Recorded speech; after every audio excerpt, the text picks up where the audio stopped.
Hi everyone, and welcome to our webinar today. I'm going to hand it over to Greg and Steve to take us away. Hi, I'm Steve Glennon from CableLabs, joined by Greg White. We're both distinguished technologists, and we have spent about the last 4 or 5 years working on trying to improve legacy and jitter in computer networks. So if we switch to the slides. Yep. So I wanted to give a brief introduction to CableLabs. You may have not heard of us. If you go to the next slide here. We're basically a small company, about 200 people, but we're kind of at the center of the worldwide cable industry. We work on developing specifications for the benefit of the cable industry to help get interoperability and improve services. The industry that we serve and that we're funded by is about $450 billion. We have a whole bunch of patents. We have about 200 subscribers that are served by our member companies. And that leads us to touch the lives of about 500 million people every day. We also focus heavily on bringing new technology and startups into the cable industry. So we've introduced about 500 startups into the cable industry, trying to bring their technology for the benefit of cable subscribers. We have a wholly owned subsidiary, Curio, that does testing services, and we've invested about $23 million in test equipment for that purpose. So moving to the next slide here. Forgive the graphics here, you know much of this, but I want to explain why is the gaming industry important to cable. So you probably know a bunch of this. The gaming industry is larger than the movie and music industries put together. And it's mainstream for the kind of the sweet spot of cable subscribers, millennials and Gen Z. Gamers are using a lot more data in general than your typical household. So we want to make sure we're providing premium service, an excellent, outstanding service to them. And gamers typically choose our higher speed tiers because they understand the value of their broadband networks and they want to make sure they have a great service. But gamers are also very intimately familiar with their ping time. They understand that latency is a topic and that jitter is a hot topic. So this is like a very well-informed population that understand some of the characteristics of the network. We need to make sure we provide a great solution for that demographic. So on to the next.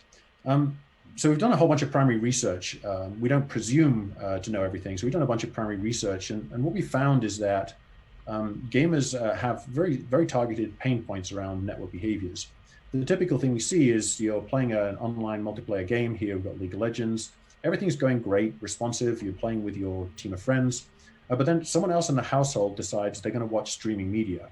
So they fire up something and suddenly the ping time has become very erratic. You're missing shots, you're getting shot, and you're let down to your team on the game. So we heard this loud and clear in our primary research that this was the typical scenario. So we wanted to start to dig into what are the issues that cause this and what can we do about it to improve the characteristics. So with this, I'll hand it to Greg to tell you a little bit more about that. Sure, thanks, Steve. So one of the things that we looked at in order to gather some intelligence on this is measurements that we can collect across our member companies' networks. And here's an example of some data we collected on a North American ISP. This is looking at the packet latency round trip across. This is going from the device in the customer's home through their home network, through the access network, through the ISP's core network, all the way to an interconnect or peering point, and then round trip from that peering point back to the user. And so this is a complementary CDF plot and on a log scale. And you can kind of see the distribution of latency. So latency is highly variable. You see a median value around 18 milliseconds. That's not so bad. But when you start to look at the tail of the distribution going out, let's say the 99th percentile, 200 milliseconds of packet latency across that N10 network.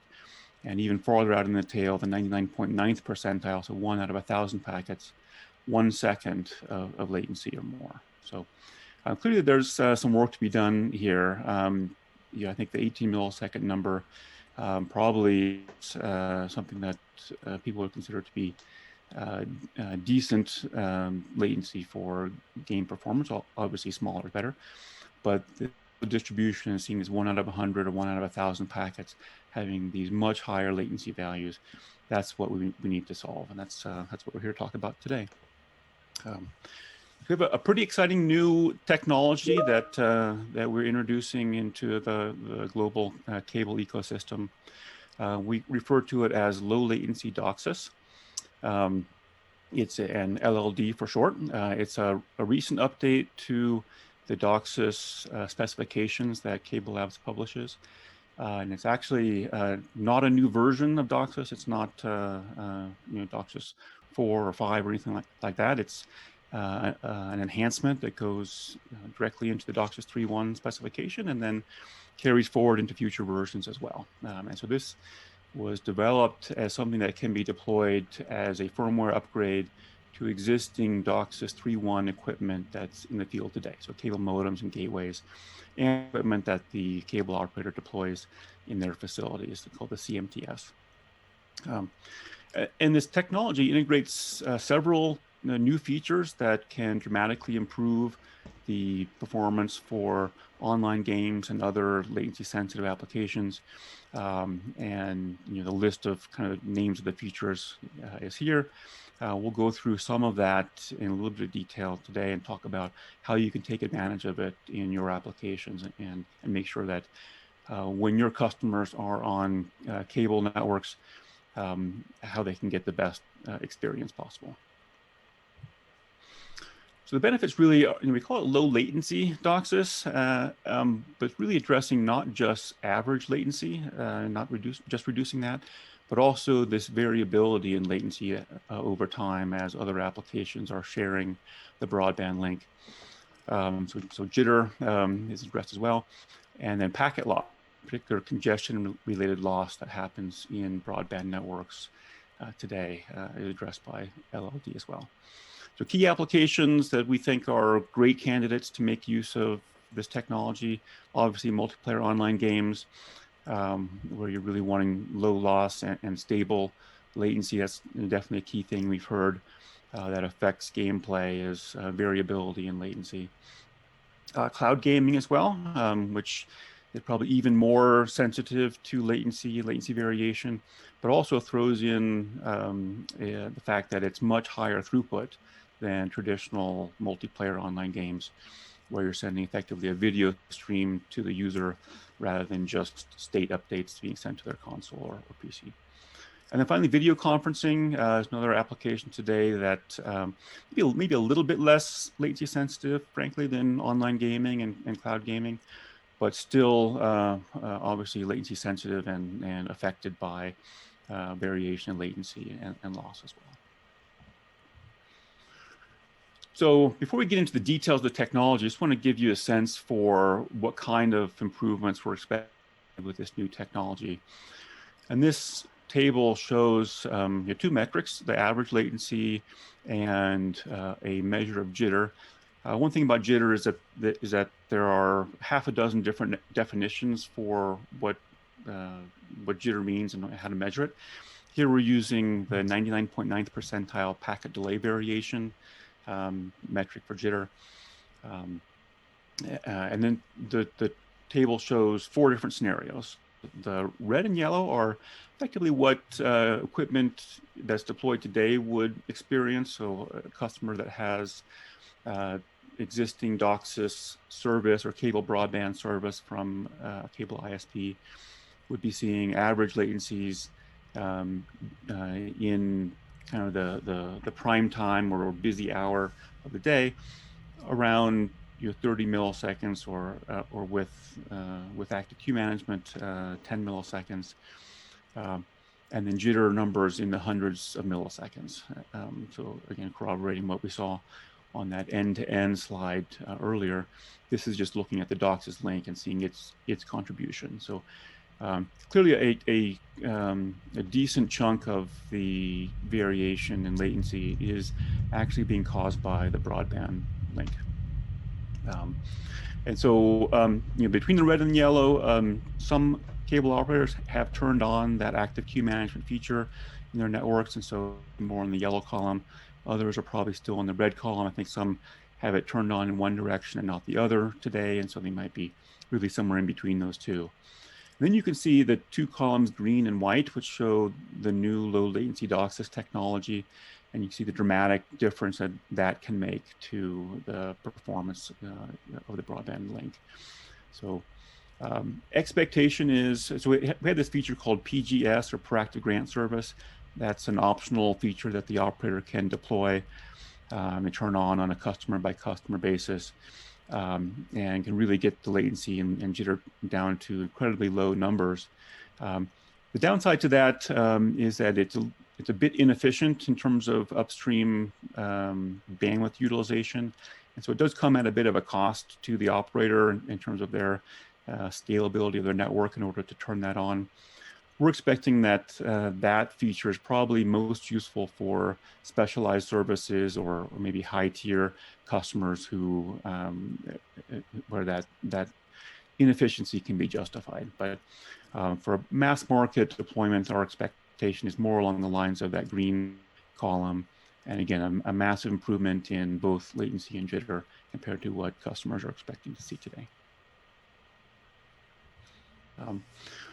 So what causes all this variation in latency? And as we started looking into this and seeing what we could do to improve latency performance, really honed in on the fact that the biggest source of latency and latency variation and actually loss as well isn't really caused by the network technology. It's actually caused by the traffic that's flowing across that network. And so this isn't actually even specific to cable broadband. It's really a factor that affects all broadband links, all networks, in fact.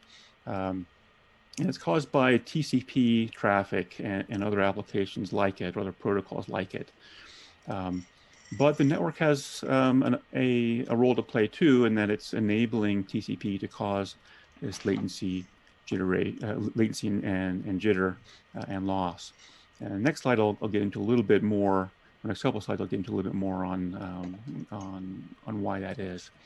One other point on this slide, just to point out, when we talk about latency across networks, the first thing that comes to a lot of people's mind is just the distance across the network and propagation delay that comes as a result of that. Certainly, that's a component. It can be a large component for sure if you're talking about connections that are going beyond continent wide or across continents. That can add up to tens and hundreds of milliseconds on its own. But there's not a whole lot you can do about that, particularly the speed of light piece of that.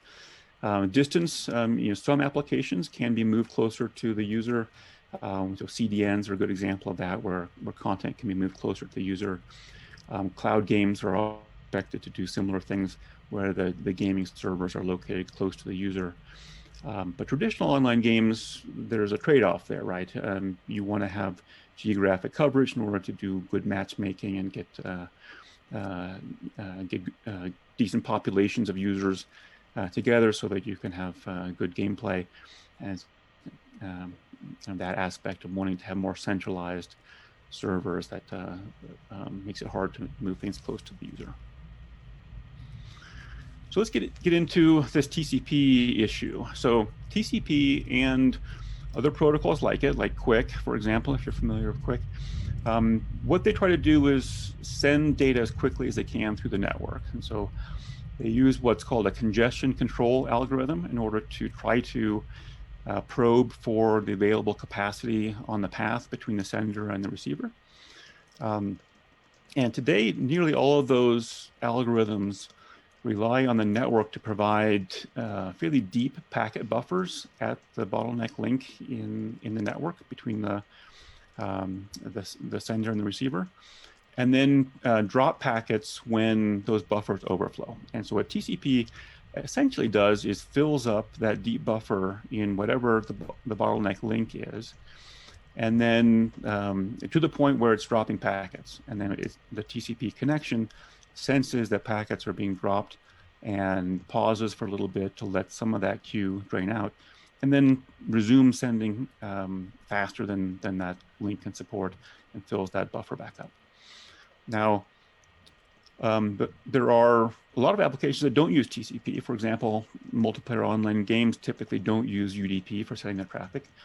But the problem is they get stuck in the same queue and that same buffer. Those packets get stuck in the same buffer as competing TCP traffic does. And so the side effect of this behavior that the TCP protocol has is that all the traffic typically is sharing the same latency, jitter, and loss that is being caused by the TCP traffic.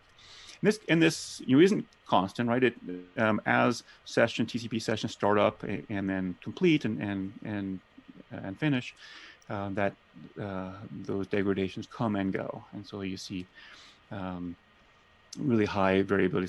Things can be great for a long time, and then when a TCP session starts up, the example that Steve gave of a Netflix session which uses TCP starts up and causes the problem. And so where does this happen? It happens, and I mentioned this, at the bottleneck link. So that's the link between the sender and the receiver that has the lowest throughput. And so that's where all this buffering happens. That's where all that latency, jitter, and loss happens. By design, that is typically the access network link. And specifically in the case of cable broadband networks, the access network link is where the service rate is set for the user. So if a user is subscribed to, let's say, 200 megabits per second down by 20 megabits per second up, and that's their service package that they're paying for, that's configured on the cable broadband link, the link between the CM, the cable modem, and the CMTS, or cable modem termination system. So that's where that rate shaping is enforced. That is the bottleneck link. And so that's where all this TCP buffering, latency, loss, and jitter happens. Now, that's not to say that there's never congestion other places in the network. It certainly can be, and we'll talk a little bit more about situations around Wi-Fi in the home network. And sometimes Wi-Fi is the bottleneck, and the client device can't actually fully utilize their cable broadband connection. Sometimes there are bottlenecks other places in the network, in the core or a peer network, or even at the server, that affect things too. But very frequently, it is the broadband link or the Wi-Fi link. So on the DOCSIS link, well, so obviously we have if this situation is occurring in the broadband link, we have an opportunity to fix it. So today, how this works is you've got the cable modem at the customer's home, the CMTS at the cable operator's central office, and you've got these virtual pipes that are configured to provide the service that the customer is subscribed to. All the traffic going downstream to that cable modem goes into a single queue, and whether that's streaming video in this example or a game traffic, it's all going into a single queue. That delay and jitter and loss that the streaming video TCP traffic is causing affects the game packets as well. Same thing happens on the upstream. It wouldn't be a streaming video on the upstream, but instead it might be a speed test or another file upload that is building up latency in the queue in the cable modem, and then all the game traffic is entering that same queue and being subjected to that same variable latency. What we're introducing with this new low latency DOCSIS technology is the ability to have two queues in each direction, two in the CMTS for the downstream traffic, and two in the modem for the upstream traffic. And really just differentiating here between these two categories of traffic. The traffic that are causing latency, the TCP types of traffic that are causing latency and loss, and then the traffic flows that aren't causing latency and loss, and frankly would prefer not to be subjected to it. Give them a separate queue so that they can avoid getting that, having that degradation. So both those queues share the capacity of the service that the customer subscribed to. And this, it's important to note, is just separation or segregation of these two types of traffic. It's not prioritization. It's not trying to identify traffic that is specifically latency sensitive or more important to the user and prioritize that above the other traffic. It's really handled at the same priority level, but just given a separate queue. And so we like to say it's two great queues. One we call the classic queue. The other one we call the low latency queue. It's again, not high priority and low priority. It's not a good queue and a bad queue.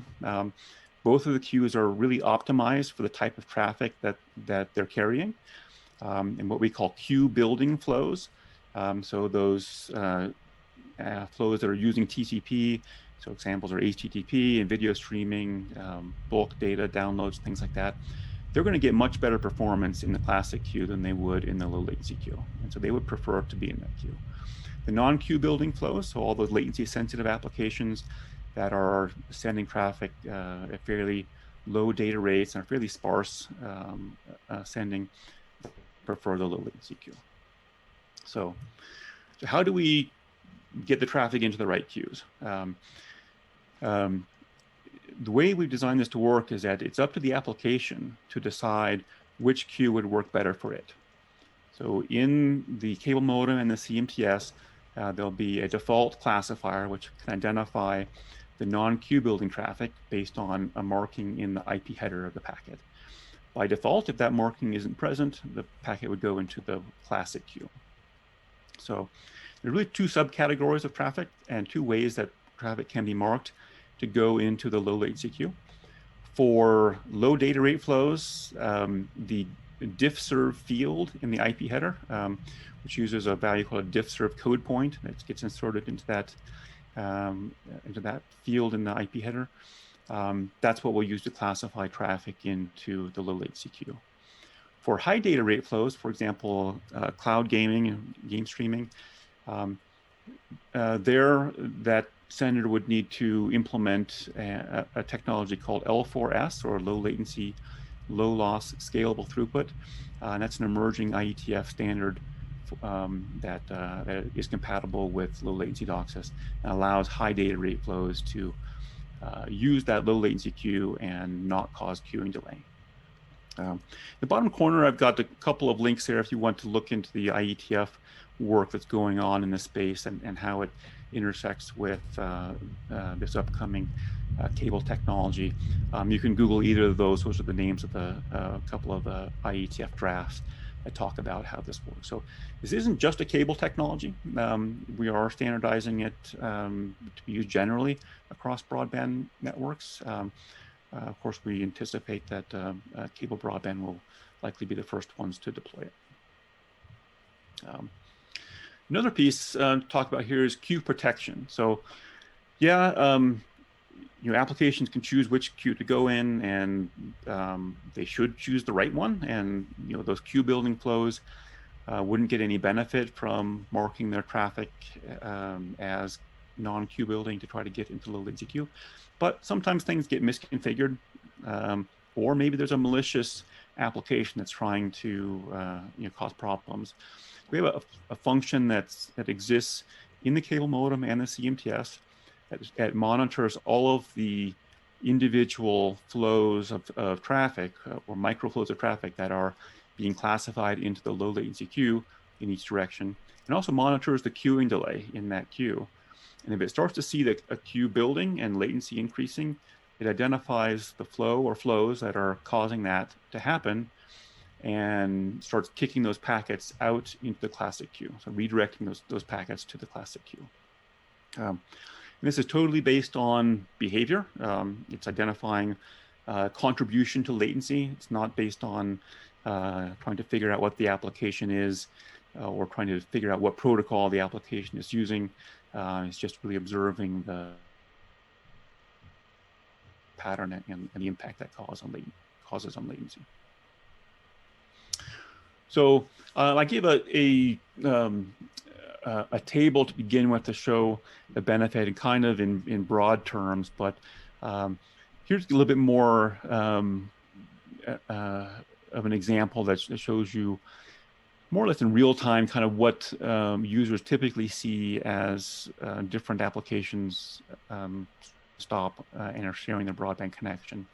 So this is showing measurements that we did in our lab with two flows, two streams of traffic. One that is marked to go into that low latency queue, and the other one is not marked and goes in the classic queue. The one that goes in the classic queue is the one shown in blue, and the one that goes in the low latency queue is shown in red. And both these flows were modeled after a typical multiplayer online game packet sizes and packet sending patterns, 60 packets per second in each direction. And this is measuring the round trip time over time. So this is almost 2 minutes of gameplay or traffic being sent. And then simultaneously, there was some other traffic going on in the broadband connection. And in particular, you can see in the middle some huge spikes of latency up to 160 milliseconds and then up to 80 milliseconds, a few more. And that's a speed test. So during the middle of this experiment, we started a speed test, and you can see so that's running a whole lot of TCP traffic. You see the impact that causes. The remainder of the time was a mix of other traffic going on that's going across that link and again causing quite a bit of variation. Even when speed test isn't running, you can see the variation, latency spikes up to 50 milliseconds or so. And all that goes away with the traffic that's marked and goes in the low latency queue. And you see the latency variation much, much lower, and the average latency lower as well.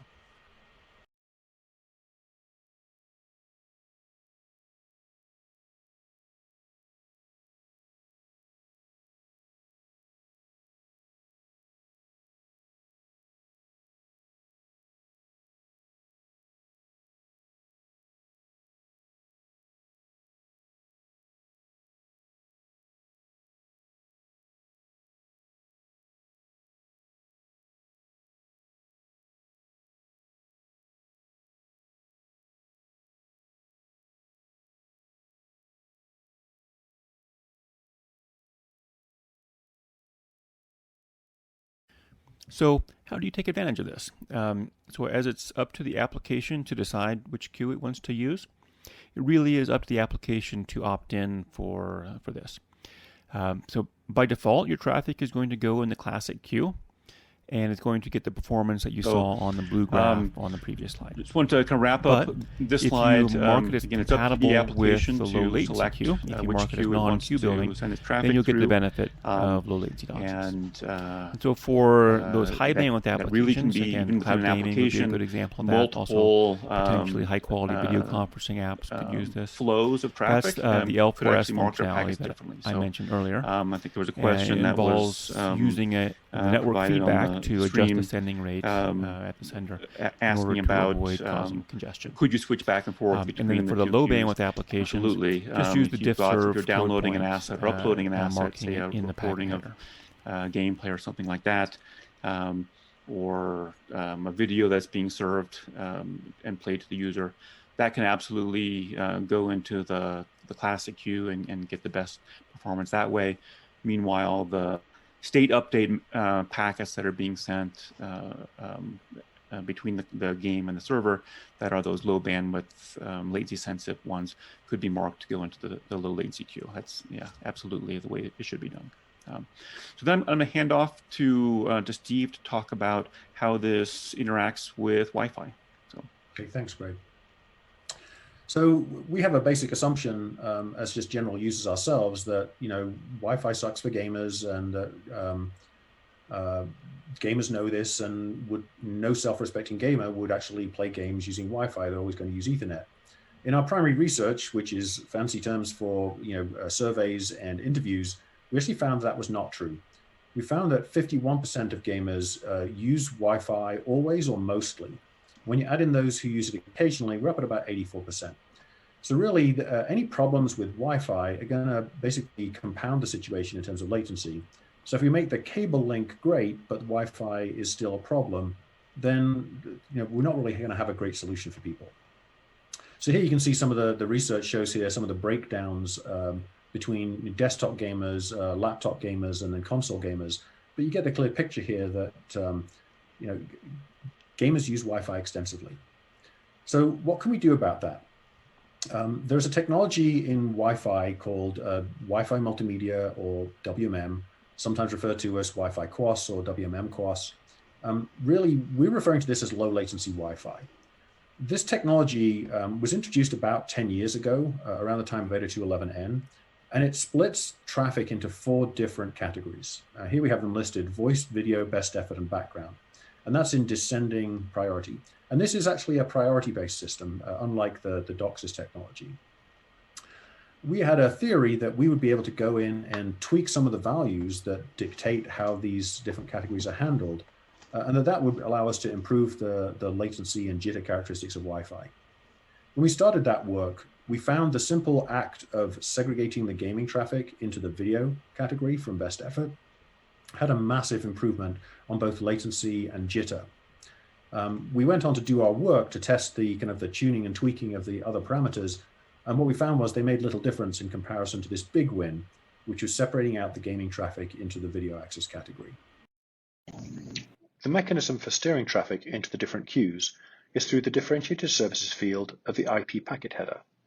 With just 1 or 2 API calls when you're setting up the network socket, you can specify a differentiated services code point for the socket, and from that point on, all the packets will have that value.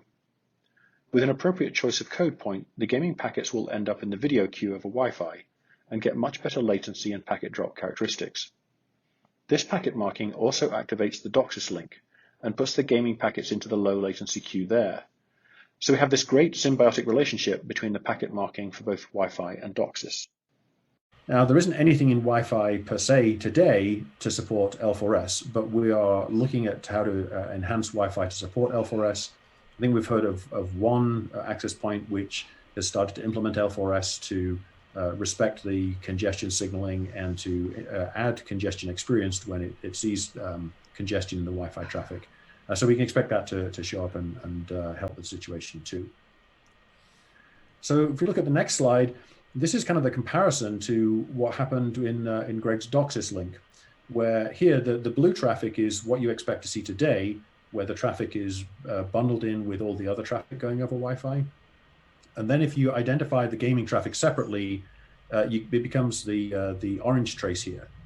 It's not quite as marked an improvement as we see on the DOCSIS link, but it's still a major improvement in the overall latency. So you can see the average declines and the amount of variation declines quite dramatically. Now we tested this across a wide variety of access points, because one of the things we've seen in some of the gaming forums is that opinions that WMM makes the situation worse, and when people are experiencing terrible latency or jitter on their games, they should turn off WMM. What we found was the reverse was true, that across a wide selection of retail access points, this just improved the situation. It improved it to a greater or lesser extent, depending upon the specific brand and model, but it was a win overall, pretty much across every access point. Not to say that there aren't some outliers out there, but right now, we think it's a low-risk activity to start doing packet marking and get the benefits of reduced Wi-Fi latency and jitter immediately, and then get the additional latency and jitter benefits of low-latency DOCSIS when the operators roll it out, without any additional work at that point. Doing this is really easy, taking, as we've mentioned, only a couple of extra API calls when setting up a socket, and from that point on, all traffic going out will have that diff-serve code point and will get the beneficial latency treatment. For L4S, this is a little bit more intrusive, because now if you're developing cloud games, if you're building the infrastructure, you have to start to look at your congestion controller implementation to look at how to respond to the congestion signals, to dial back your rate to make sure you don't overflow the low latency queue or get your packets pushed into the classic queue. So I guess the last thing here is, okay, this is great. When will it be? When will low latency DOCSIS be deployed? So the good news here is this is a software upgrade to DOCSIS 3.1 equipment. So this is not a question of, okay, we need a big capital investment, we're gonna have to replace our cable modems. If you have a DOCSIS 3.1 modem, you can reasonably expect that to be upgraded with firmware to add this support. From a cable operator's operational point of view, the CMTS, the equipment that they own, that it also supports a software upgrade to support low latency DOCSIS. And the cable operators are actually working on rollout plans for this now. So with that, that's what we have here. We've got some resources to provide you with some insights. One of the things we've done here is we created basically a landing site called pingspikeskill.com, and that will kind of redirect you out. We have a repo that gives you some code examples to show you how you can implement this in Windows or in Linux, in Android. We're working on a solution, an example for iOS, but it gives you some kind of direct code snippets and insights on how to implement differentiated services marking in your application. It's really very simple. In the case of L4S, there is details, the details here is in the IETF draft. And then CableLabs has a technology primer on how this technology works, the following link on low latency DOCSIS. Yeah, so and I can just add to that, Steve, that technology primer talks about the dual queue as well as the L4S technology. That actually gives an overview of the L4S architecture in case you want a quick, easy read on how that works. And also talks about some of the other features which are maybe more specific to cable networks, some of the scheduling services like PGS that I mentioned at the outset, in case you're curious about that. But it's a pretty good overview of the technology in a bit more depth than we were able to go into today. So certainly take a look at that if you're interested. Okay.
Yeah. And one thing to add here, Greg, is that if you don't do this in the application and you basically rely upon your access point to do this, at that point, the traffic has already gone from the PC to the Wi-Fi access point with the default traffic category and the existing latency. So what we need is to get to the point where the applications identify it so that it gets the benefit over the Wi-Fi link as well as getting it over the DOCSIS link.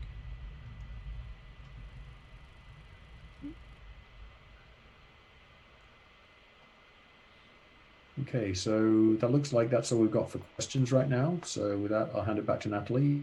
Thanks for the opportunity to present on this topic. Thank you guys so much for everything today. I apologize for the technical difficulties, and sorry to those in the audience for those today as well. We'll be working to put this together on YouTube, and if you have any further questions, we'll make sure that both Greg and Steve's emails are available there as well, so you can reach out to them if you have any further questions. Thank you all so much, and I hope you have a great rest of your day.